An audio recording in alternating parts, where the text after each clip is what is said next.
नमस्कार, शाम के 7 बजने वाले हैं। खबर दमदार के इस वक्त के बुलेटिन के साथ मैं हूं अनुपम। प्रदेश की हर छोटी बड़ी खबरों को लेकर नोएडा से खबर है। इंजीनियर युवराज की कार निकाली गई है। तालाब से निकाली गई युवराज की कार, चौथे दिन तालाब से निकाली गई कार। शुक्रवार रात 12 बजे यह हादसा हुआ था। बड़ी खबर यहां पर हम आपको बता रहे हैं। तस्वीरें इस वक्त हम आपको दिखा रहे हैं। तालाब से निकाली गई युवराज की कार, ये तस्वीरें इस वक्त आप देख रहे हैं। चौथे दिन तालाब से ये कार निकाली गई है। तो शुक्रवार रात 12 बजे यह हादसा हुआ था। इंजीनियर युवराज की कार को बाहर निकाल लिया गया है। तो ये बड़ी खबर इस वक्त हम आपको बता रहे हैं। युवराज की कार को बाहर निकाल लिया गया है। चौथे दिन तालाब से निकाली गई है कार। ये तस्वीर इस वक्त आप देख रहे हैं। शुक्रवार रात 12 बजे हादसा हुआ था। ये 3 तस्वीरें इस वक्त हम आपको दिखा रहे हैं। हादसे वाली जगह से हटाई गई कार। घटनास्थल से कार को हटाया गया है। वो तस्वीरें भी हम आपकी स्क्रीन पर आपको दिखा रहे हैं।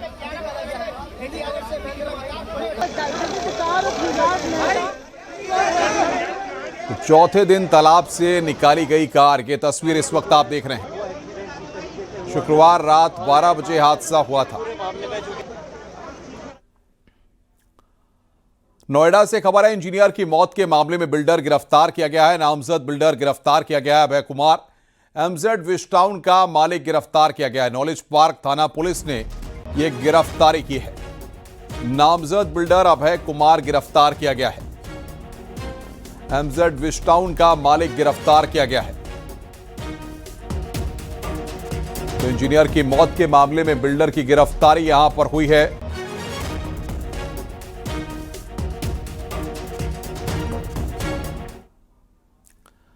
युवराज के परिवार से मिले सांसद महेश शर्मा। युवराज के पिता राजकुमार मेहता का बयान आया है। सीएम योगी से मिलना चाहते हैं। राजकुमार मेहता ने इस बात को कहा है। सांसद से कहा है कि सीएम से मुलाकात हो, सरकार की तरफ से सहयोग मिल रहा है। यह बात राजकुमार मेहता के द्वारा कही गई है। युवराज के पिता ने सांसद से इच्छा जताई है। चिंता इस बात की है कि नोएडा एक उभरता हुआ शहर है जिसकी पहचान पूरे देश में नहीं विश्व में है, और अगर साधनों की किसी कमी या किसी कारण से जो घंटे 1.5 घंटे का समय जो भी समय है उसकी एसआईटी गठित कर दी गई है। नोएडा के सीईओ को ट्रांसफर कर दिया गया है। इंजीनियर जेई को सस्पेंड कर दिया गया है, और जांच के बाद सिर्फ मात्र 5 दिन के समय में जो भी तथ्य आएंगे उस तथ्यों के बाद और भी बड़ी कार्रवाई होगी। ये भी संभव है कि जो वो वाटर पिट का था उसका भी कुछ निराकरण प्रशासन करेगा, अस्थायी समाधान निकालेगा, और जो भी दोषी है उसके खिलाफ कड़ी कार्रवाई करेगा। सहयोग का पूरा आश्वासन दिया है। हमने उनसे अपनी इच्छा भी जाहिर की, अनुरोध किया है कि एक बार योगी जी का भी दर्शन हो, दिल को तसल्ली हो जाए।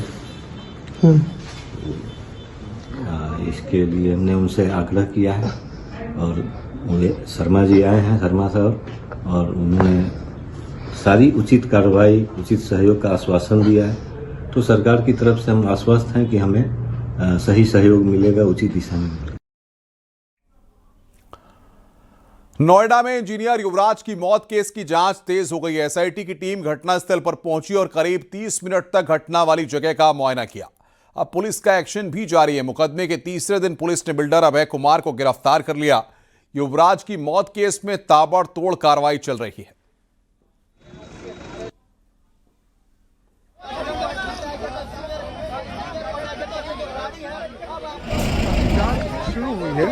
जांच के जैसे निष्कर्ष आएगी हम आपको अवगत करेंगे। सभी लोगों से बातचीत किया जाएगा। सभी लोग से बातचीत करने के बाद से फिर बताएंगे। सर, आप नोएडा प्राधिकरण के लिए क्या कहेंगे? नोएडा प्राधिकरण जितने लोग हैं सबसे बात करके निष्कर्ष से बताएंगे। आगरा में अवैध कॉलोनियों पर सख्त कार्रवाई हुई है। आगरा विकास प्राधिकरण ने 2 अवैध कॉलोनियों को बुलडोजर से ध्वस्त कर दिया। दोनों कॉलोनियों को बिना नक्शा पास कराए बसाया जा रहा था। दोनों अवैध कॉलोनियों पर वार्ड ताजगंज 1 में बुलडोजर एक्शन हुआ है।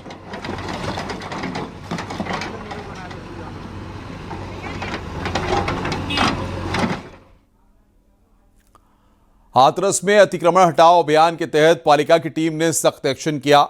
मधुगढ़ी छोटे चौराहे से लेकर घंटाघर तक अतिक्रमण के खिलाफ कार्रवाई की गई। सड़क किनारे किए गए अतिक्रमण को हटाया गया, जिसको लेकर कई दुकानदारों ने विरोध भी किया। हालांकि प्रशासन ने सख्ती दिखाते हुए अभियान को जारी रखा और अतिक्रमण हटवाया। इस दौरान नगर पालिका कर्मचारियों ने दुकानों की जांच करते हुए प्रतिबंधित पॉलीथीन भी जब्त की।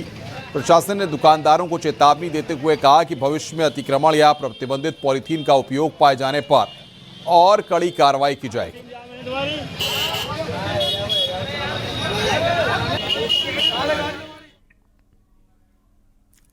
मऊ में सड़क हादसे में 2 महिलाओं की मौत से गुस्साए ग्रामीणों ने थाने का घेराव किया। मामला सराय लखनसी थाने का है। ताजोपुर बाबा के पुरवा में पुलिस ने आरोपी कार ड्राइवर के खिलाफ कोई कार्रवाई नहीं की। नाराज होकर ग्रामीणों ने थाने का घेराव कर दिया। पुलिस और अधिकारियों ने मामले को शांत कराया।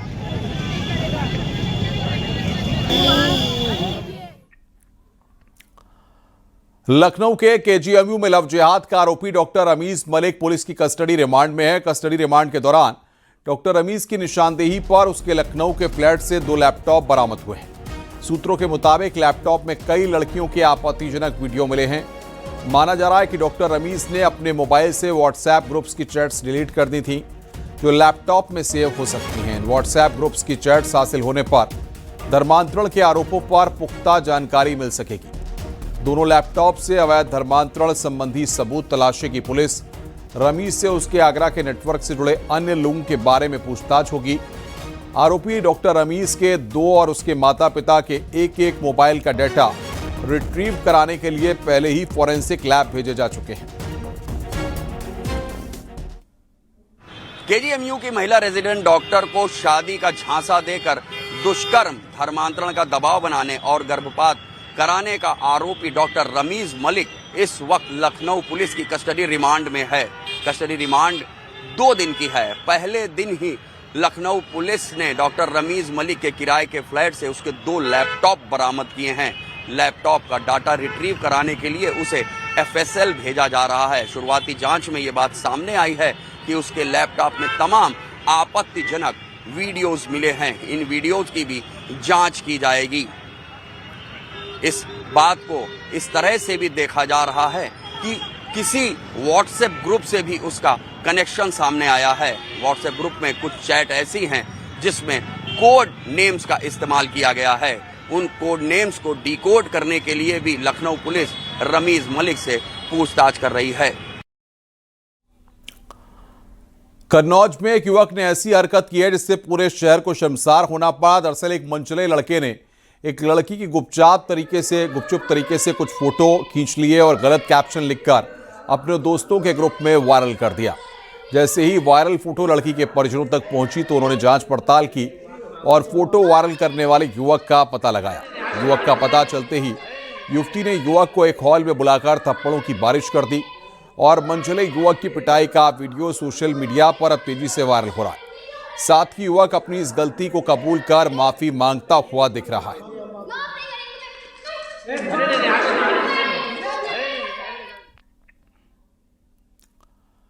एटा जिले में हुए सामूहिक हत्याकांड का पुलिस ने 12 घंटे के भीतर सनसनीखेज खुलासा कर दिया।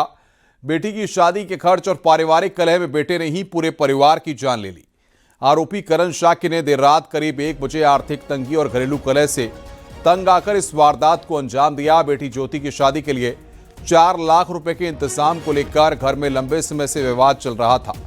इसी बात को लेकर आरोपी की पत्नी से कहासुनी हुई। झगड़े के बाद करण शाक्य ने छत से एक ईंट उठाई और पहले अपनी पत्नी पर हमला किया और इसके बाद उसने अपनी बेटी और फिर अपनी मां और आखिर में अपने पिता की बेरहमी से ईंट से कुचलकर हत्या कर दी।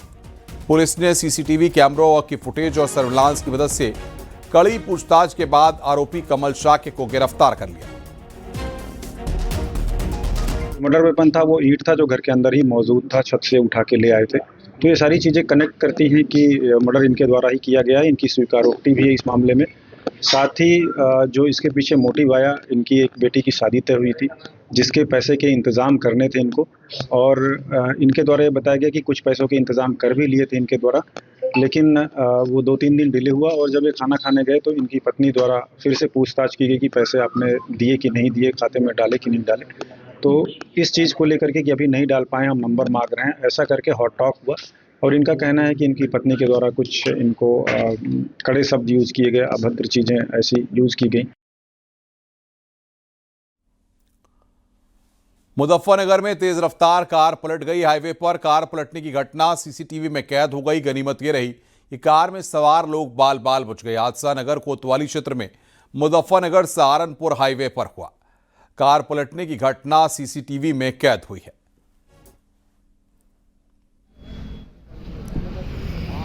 तो हादसे में बाल बाल बचे कार सवार के हम आपको बता रहे हैं। हाईवे पर पलटी तेज रफ्तार कार।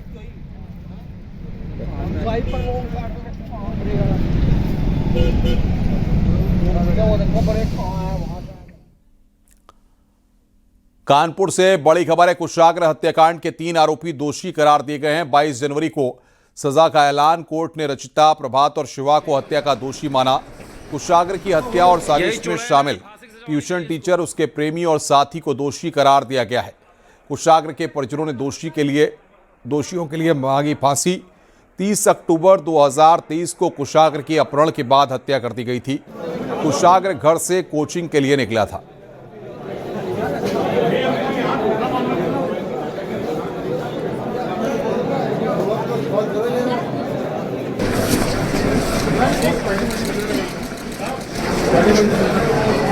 सुनाते हुए अदालत ने ये बात कही कि ये जो निर्णय है वो नजीर बनेगा और नए जो बच्चे हैं जो लॉ की पढ़ाई कर रहे हैं उनके लिए न्यायालय ने कहा कि इस जजमेंट को अवश्य कई बार पढ़ें।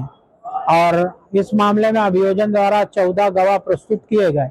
इसमें 3 लोग घर के थे, जिसमें कुशाग्र की माता, चाचा और उनके बाबा, और एक राजेंद्र गार्ड जो महत्वपूर्ण साक्षी थे, जिन्होंने फिरौती का पत्र डालते हुए शिवा को देखा अपनी आंखों से, और पुलिस कर्मचारी और जिन्होंने पंचायतनामा की वो 2 आईओ इसमें परीक्षित अभियोजन ने कराए। भारतीय जनता पार्टी के अध्यक्ष नितिन नवीन ने पदभार संभाल लिया है। इस मौके पर सीएम योगी ने उन्हें बधाई दी। मुख्यमंत्री योगी दिल्ली में मौजूद थे और नितिन नवीन के प्रस्तावक भी थे। सीएम योगी ने सोशल मीडिया पर पोस्ट कर लिखा कि नितिन नवीन को बीजेपी का माननीय राष्ट्रीय अध्यक्ष चुने जाने पर हार्दिक बधाई। पूर्ण विश्वास है कि प्रधानमंत्री नरेंद्र मोदी के यशस्वी मार्गदर्शन में अंत्योदय के पथ पर चलते हुए अपनी निष्ठा और समर्पण से संगठन को नई ऊंचाइयां प्रदान करेंगे। सभी कर्मठ कार्यकर्ताओं में राष्ट्र प्रथम के भाव को और सुदृढ़ करेंगे। वहीं सीएम योगी के बाद सीएम धामी ने भी नितिन नवीन को बधाई दी। उत्तराखंड के मुख्यमंत्री सीएम धामी भी इस मौके पर दिल्ली में मौजूद रहे। दिल्ली बीजेपी मुख्यालय में मुख्यमंत्री योगी से मिलने के लिए कार्यकर्ताओं की भीड़ उमड़ पड़ी। कार्यकर्ता सीएम योगी के साथ सेल्फी लेने की कोशिश कर रहे थे। देखते ही देखते सीएम योगी से मिलने वालों की भीड़ काफी बढ़ गई, जिसके बाद सुरक्षा कर्मियों को कड़ी मशक्कत करनी पड़ी।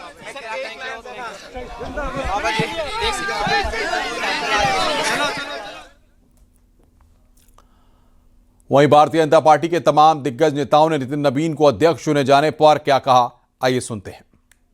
निश्चित तौर से एक बहुत बड़ी जिम्मेदारी हमारे राष्ट्रीय जी के कंधे पे आई है और मुझे पूरा विश्वास है कि नितिन नवीन जी पार्टी को और आगे लेके जाएंगे। बीजेपी में एक नया युग की शुरुआत है, कैसे देखते हैं? देखिए, भारतीय जनता पार्टी के नवनिर्वाचित राष्ट्रीय अध्यक्ष आदरणीय नितिन नवीन जी का बहुत बहुत अभिनंदन करता हूं, बधाइयां देता हूं। नितिन नवीन जी ने जिस ढंग से राष्ट्रीय अध्यक्ष पद को संभालने के बाद युवाओं का आह्वान किया है, कार्यकर्ताओं का आह्वान किया है। बीजेपी का वॉच टावर सबको बूथ तक वॉच करता है और कभी भी काम करते रहिए, बड़ा दायित्व मिल सकता है। आदरणीय मोदी जी ने जिस ढंग से युवाओं का आह्वान किया, 1 लाख युवा नेता तैयार किए जाएंगे, ये मतलब अद्भुत उत्साह का संचार आज प्रधानमंत्री जी के आशीर्वचन से हुआ है। मैं आदरणीय नितिन नवीन जी का बहुत बहुत अभिनंदन करता हूं और माननीय प्रधानमंत्री जी का बहुत बहुत आभार प्रकट करता हूं। देखिए, श्री नितिन नवीन जी के नेतृत्व में जब भारतीय जनता पार्टी की बागडोर आई है तो देश का अधिकांश हिस्सा भाजपा और एनडीए के पास है और जहां कमल नहीं खिला है अब वहां भी कमल खिलाने के लिए युवा पीढ़ी माननीय प्रधानमंत्री जी के मार्गदर्शन में, माननीय नितिन नवीन जी के नेतृत्व में काम करेगी और कमल वहां पर भी खिलेगा। लखनऊ में समाजवादी पार्टी के दफ्तर में सपा सांसदों की अहम बैठक हुई। पार्टी अध्यक्ष अखिलेश यादव की अध्यक्षता में हुई बैठक में पार्टी के लोकसभा और राज्यसभा सांसद इस बैठक में शामिल रहे। सपा सांसद सनातन पांडे, रामबुहाल निषाद, इकरा हसन, प्रिया सरोज, अक्षय यादव और रामगोपाल यादव बैठक में शामिल हुए और इस बैठक के दौरान प्रदेश में चल रही SIR प्रक्रिया को लेकर चर्चा हुई। इसके अलावा 2027 विधानसभा चुनाव के प्रत्याशियों के चयन पर भी मंथन हुआ। साथ ही बैठक में आने वाले समय में पार्टी के कार्यक्रमों को लेकर बातचीत के साथ अखिलेश यादव ने सांसदों से उनके लोकसभा क्षेत्रों की रिपोर्ट भी ली।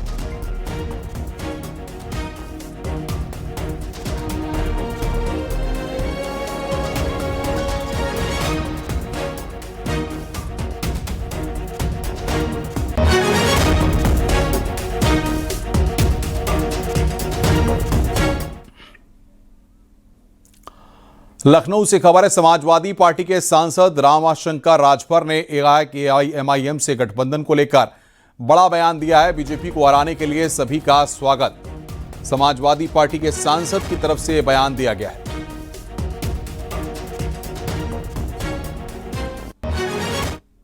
MIM को भी चाहेंगे आप लोग कि आप लोग के साथ गठबंधन? मैंने कहा तो आपसे कि पूरी समाजवादी पार्टी भारतीय जनता पार्टी को सबको साथ लेकर हराने में लगी है और पीडीए की लड़ाई में जो आएगा उसका स्वागत किया जाएगा। बैठक में क्या स्विट्जरलैंड के दावोस में विश्व आर्थिक मंच की बैठक में उत्तर प्रदेश ने एक बार फिर वैश्विक निवेशकों का ध्यान अपनी ओर खींचा है। दावोस में 3 सेक्टर में यूपी सरकार के साथ 3 कंपनियों ने 9,750 करोड़ रुपए के MOU साइन किए हैं। वित्त मंत्री सुरेश खन्ना की अगुवाई में एक प्रतिनिधिमंडल दावोस के दौरे पर है, जिनकी मौजूदगी में यह MOU साइन किए गए। सेल इंडस्ट्रीज कंपनी ने वेस्ट टू एनर्जी प्रोजेक्ट्स के लिए 8,000 करोड़ के निवेश का करार किया है। सिफी टेक्नोलॉजीज ने 1,800 करोड़ रुपए का करार किया है, जिसके तहत नोएडा में AI रेडी डेटा सेंटर और AI सिटी विकसित की जाएगी। रक्षा विनिर्माण सेक्टर में योमन के साथ 150 करोड़ का समझौता हुआ है, जो वेपन सिस्टम इंटीग्रेशन के जरिए राज्य के डिफेंस कॉरिडोर को मजबूती देगा। बहुत बड़ा अचीवमेंट हुआ है उत्तर प्रदेश के लिए, नॉर्दर्न इंडिया के लिए भी, और मैं समझता हूं कि संपूर्ण भारतवर्ष के लिए ये एक अच्छी खबर है कि 1 गीगावाट का एक MOU एम ग्रीन के साथ आज साइन हुआ है। ये अपने आप में रिमार्केबल है, क्योंकि जो हमारा लक्ष्य है 2030 में हम 6 गीगावाट को अचीव करने का लक्ष्य हमारा है। वर्तमान में 1.6 गीगावाट इस समय हिंदुस्तान में है, जिसमें सबसे ज़्यादा महाराष्ट्र में है और उसका आधा उत्तर प्रदेश में।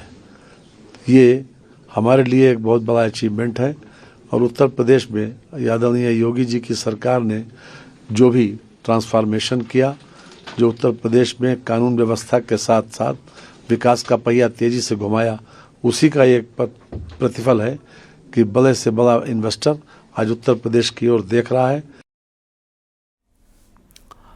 समाजवादी पार्टी के अध्यक्ष अखिलेश यादव ने कुमार विश्वास का एक वीडियो X पर पोस्ट किया, उसमें उन्होंने कुमार विश्वास पर तंज कसा है। उन्होंने लिखा है कि एक धुलवा रहा है, दूजा धोए चरण, किंतु दोनों रखें इतिहास का स्मरण। पैर तो पहले भी किसी ने किसी के धोए थे, लेकिन जिसने धोए थे उसने तो लाभ उठा लिया, परंतु जिनके पैर धोए गए थे उन्हें कुछ नहीं मिला। यहाँ तो ये भी एक अजब विडंबना है कि पैर धोने वाले और जिसके धोए जा रहे हैं, दोनों का लक्ष्य एक ही है और दोनों के हिस्से आना कुछ नहीं है। इस तरह तो दोनों के हाथ खाली ही रहेंगे।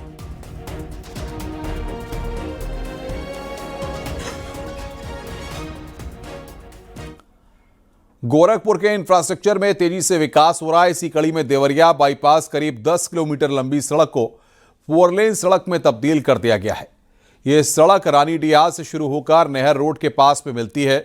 करीब 400 करोड़ की लागत से सड़क को बनाया गया है। इसी महीने इस सड़क के काम को पूरा होने की उम्मीद है। अगले महीने में मुख्यमंत्री योगी आदित्यनाथ इस सड़क का लोकार्पण कर सकते हैं।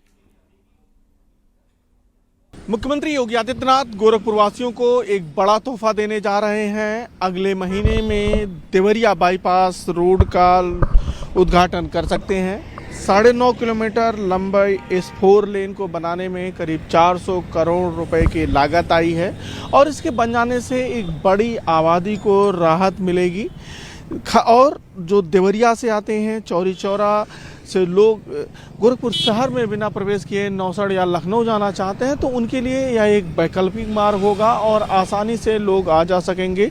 साथ ही जो तारामंडल का पूरा क्षेत्र है, नई मेडिसिटी बसाई जा रही है, वो इसी सड़क के किनारे बसाई जा रही है। आने वाले वक्त में इस सड़क पे और भी ट्रैफिक का लोड बढ़ेगा। गोरखपुर का प्राणी उद्यान और रामगढ़ ताल भी इसी से सटा हुआ है।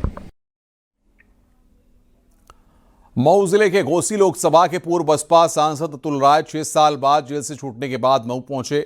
अपने लोकसभा क्षेत्र में पहुंचते ही पूर्व बसपा सांसद अतुल राय ने कहा कि विरोधियों के चलते 6 साल तक जेल में रहा। 151 होता है शांति भंग। शांति भंग 2 पक्षों में होता है। एक पक्ष तो उज्जवल मिश्रा हो गए, दूसरा पक्ष कौन था जिससे उनकी शांति भंग हो रही थी?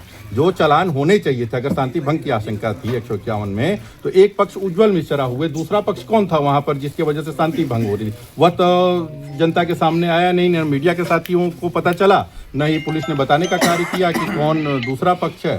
तो मेरी सहानुभूति उज्जवल मिश्रा जी के साथ है। मैं कल उनके दरवाजे पे जाऊंगा भी।